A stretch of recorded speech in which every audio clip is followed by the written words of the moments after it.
Assalamualaikum warahmatullahi wabarakatuh. Perkenalkan, nama saya Rizka Dwi Agustin dengan NPM 23040101020. Jadi di sini saya akan menjawab pertanyaan evaluasi tengah semester mata kuliah manajemen konflik kelas B. Pertanyaan yang pertama yaitu penjelasan mengenai istilah the conflict of paradox. Jadi the conflict of paradox itu merujuk pada situasi di mana terdapat konflik yang merujuk pada dua kepentingan yang saling bertentangan, tapi pada hakikatnya itu keduanya itu sama-sama tidak dapat dihilangkan. Konflik ini itu sangat berbeda dari konflik-konflik biasanya yang dapat diselesaikan dengan memilih salah satunya. Tapi karena dalam konflik paradoks ini setiap pilihan justru berpotensi akan menimbulkan masalah baru yang diterapkan konflik ini. Oleh sebab itu konflik ini itu dapat dikelola dengan sifat dinamis dan juga berkelanjutan, bukan juga penyelesaian yang bersifat final. Jadi konsep ini berjalan dengan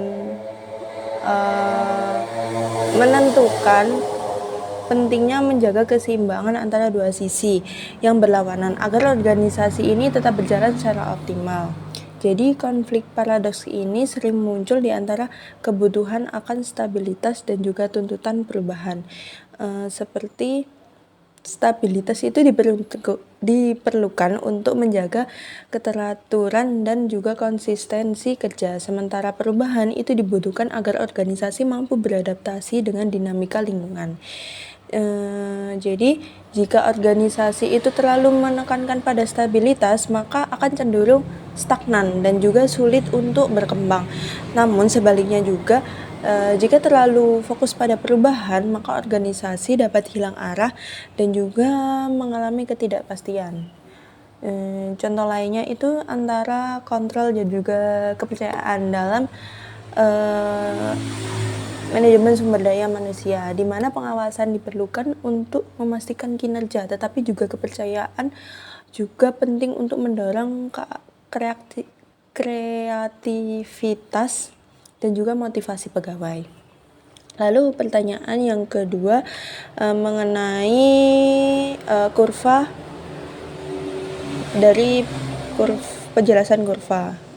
Kurva di sini menjelaskan bahwa jika konflik itu rendah, itu pada tingkat konflik yang rendah, organisasi itu cenderung pada dalam kondisi yang tidak stabil.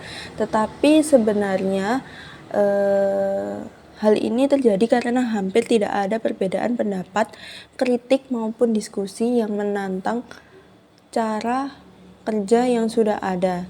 Jadi kondisi ini itu mencerminkan bahwa organisasi itu sangat apatis, di mana anggotanya hanya menjalankan rutinitas tanpa adanya dorongan untuk melakukan perbaikan atau inovasi. Ketika konflik tidak ada ide-ide baru dan juga jarang berkembang karena tidak ada proses pertukaran gagasan yang dinamis. Jadi akibatnya itu pengambilan keputusan jadi kurang berkualitas karena tidak melalui proses evaluasi yang kritis, di mana dalam jangka panjang kondisi ini itu menyebabkan kinerja organisasi stagnan dan sulit beradaptasi dengan perubahan lingkungan. Misalnya dalam pelayanan publik, pegawai itu hanya mengikuti prosedur-prosedur lama tanpa adanya evaluasi yang menghasilkan pelayanan yang monoton dan juga tidak responsif. Lalu yang kedua itu konflik optimal. Jadi di sini itu organisasi justru mencapai kinerja yang paling optimal. Konflik pada tahap ini itu bersifat konstruktif dan dikenal sebagai konflik fungsional. Jadi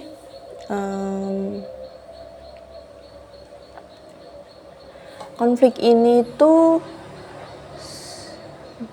menjaga organisasi tetap hidup kritis dan kreatif. Sementara itu menekankan bahwa konflik yang berfokus pada tugas itu meningkatkan kualitas keputusan karena anggota organisasi saling bertukar pendapat, memberikan kritik yang membangun dan juga mengevaluasi sebagai alternatif solusi.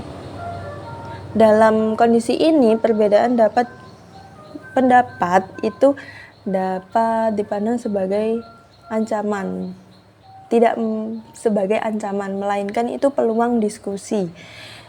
Jadi diskusi ini dilakukan secara terbuka dan tetap di dalam batas profesional. Contohnya itu dalam tim pengembangan inovasi pelayanan digital. Di sini itu perdebatan itu mengenai fitur atau sistem terbaik untuk menghasilkan solusi yang lebih efektif dan juga sesuai kebutuhan masyarakat. Lalu yang ketiga itu konflik yang tinggi. Ketika konflik itu berada pada tingkat yang tinggi, dampaknya itu menjadi negatif dan juga malah merusak kinerja dari organisasi itu sendiri. Konflik tidak lagi fokus pada tugas, melainkan pada berkembangnya menjadi konflik hubungan yang melibatkan emosi dan juga bisa menjurus ke kepentingan pribadi. Jadi cenderung untuk menurunkan efektivitas organisasi karena mengganggu komunikasi dan juga kerjasama antar individu. Jadi konflik ini itu yang berlebihan dapat menurunkan kinerja kelompok dan juga bahkan mengancam keberlangsungan organisasi. Dalam kondisi ini juga itu organisasi lebih banyak terbuang untuk menghadapi pertikaian atau perkelahian dalam menyelesaikan pekerjaan. Kepercayaan antara anggota tim itu juga menurun dan juga suasana kerja itu menjadi tidak kondusif lagi. Contohnya, dalam suatu instansi pemerintah, konflik antar pegawai dapat bersifat personal, dapat menyebabkan terhambatnya pelayanan kepada masyarakat karena kurang koordinasi dan juga kerjasama. Jadi, jika tidak segera ditangani konflik ini, itu konflik dapat menyebabkan penurunan kinerja secara signifikan, bahkan memicu di fungsi organisasi. Lalu yang pertanyaan ketiga mengenai bagaimana seorang pemimpin, bagaimana intervensi pemimpin agar konflik tetap pada jalur dan berikan contohnya. Jadi intervensi yang dilakukan pemimpin itu pada dasarnya itu bertujuan untuk mengelola dinamika konflik agar menghasilkan solusi yang produktif, bukan hanya sekedar untuk meredam perbedaan. Dalam hal ini itu pemimpin itu juga perlu bertindak sebagai fasilitator yang mampu menjaga keseimbangan kepentingan, mengarahkan komunikasi, serta memastikan konflik itu fokus kepada isu yang dibahas, bukan pada pribadi atau individu yang terlibat.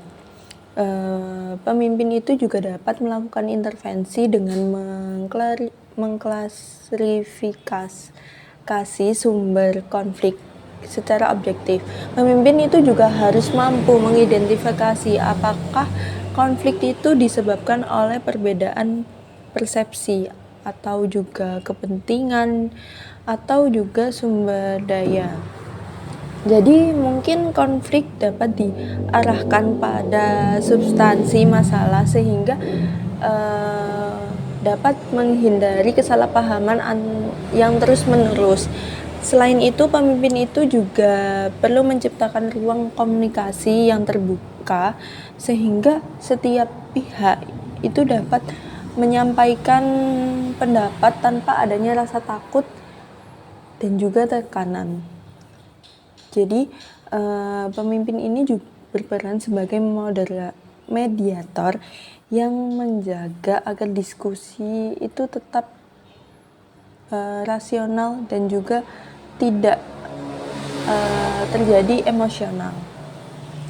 Contohnya itu jika terjadi konflik antara divisi pemasaran dan juga divisi produksi, di mana divisi pemasaran itu menginginkan variasi produk yang lebih banyak dan juga untuk menarik konsumen, sementara divisi produksi itu menginginkan efisiensi dan juga membatasi varian produk. Dalam kondisi ini, pemimpin itu dapat mengintervensi dengan mengadakan forum atau diskusi bersama untuk mengidentifikasi kebutuhan masing-masing pihak.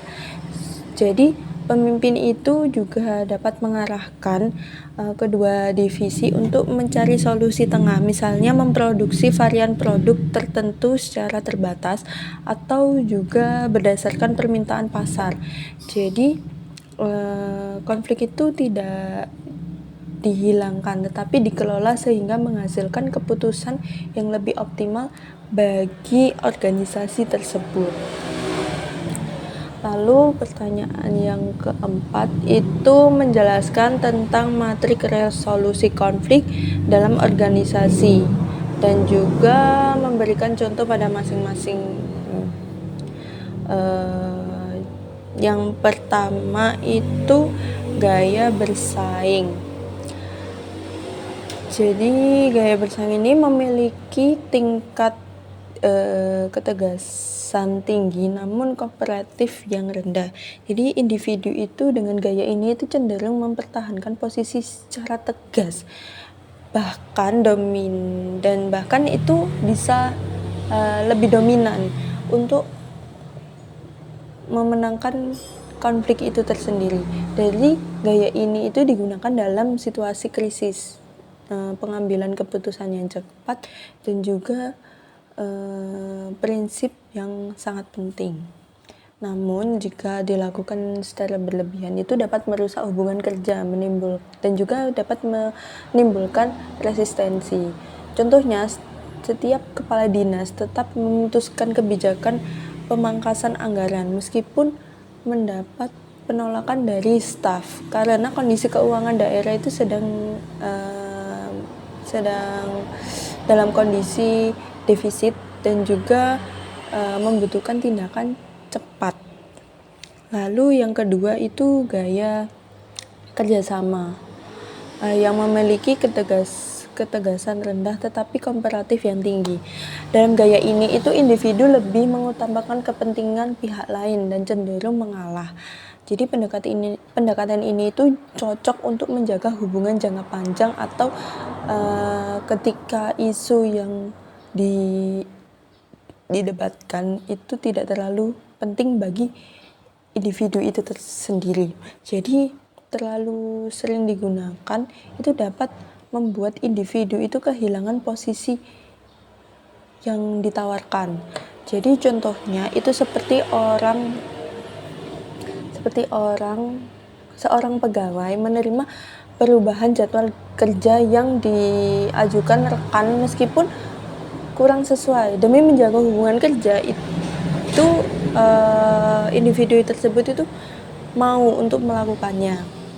Lalu yang ketiga itu gaya menghindar, di mana ditandai dengan ketegasan dan komparatif yang sama-sama rendah. Jadi individu cenderung tidak menghadapi konflik secara langsung dan itu memilih menjauh atau menunda dalam penyelesaian konflik.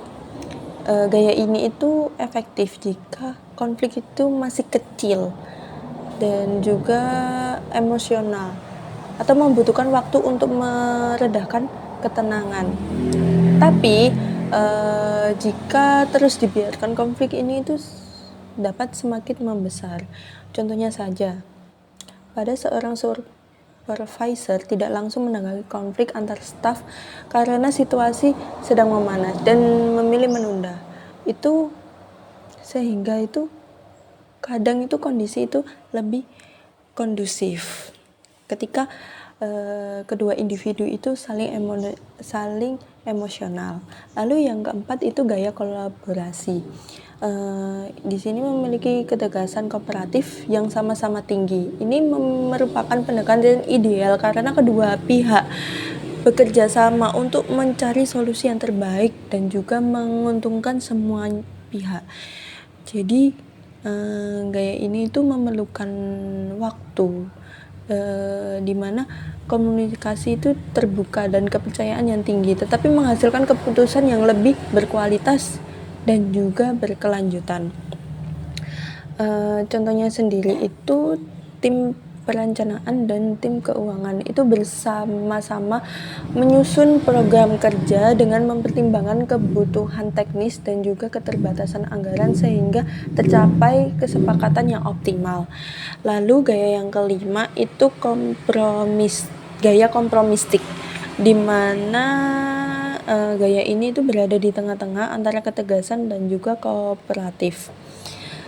Kedua pihak itu saling mengalah untuk mencapai titik temu dari penyelesaian konflik itu, dan juga dapat diterima secara bersama.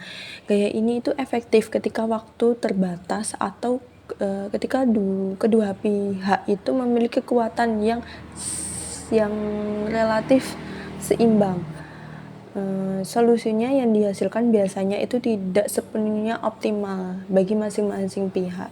Contohnya saja itu dari dua unit kerja sepakat membagi sumber daya seperti anggaran atau tenaga kerja secara proporsional agar kedua program itu tetap dapat berjalan meskipun tidak maksimal. Baik, sekian itu saja jawaban dari saya. Saya mohon maaf apabila masih terdapat kekurangan. Sekian dari saya. Wassalamualaikum warahmatullahi wabarakatuh.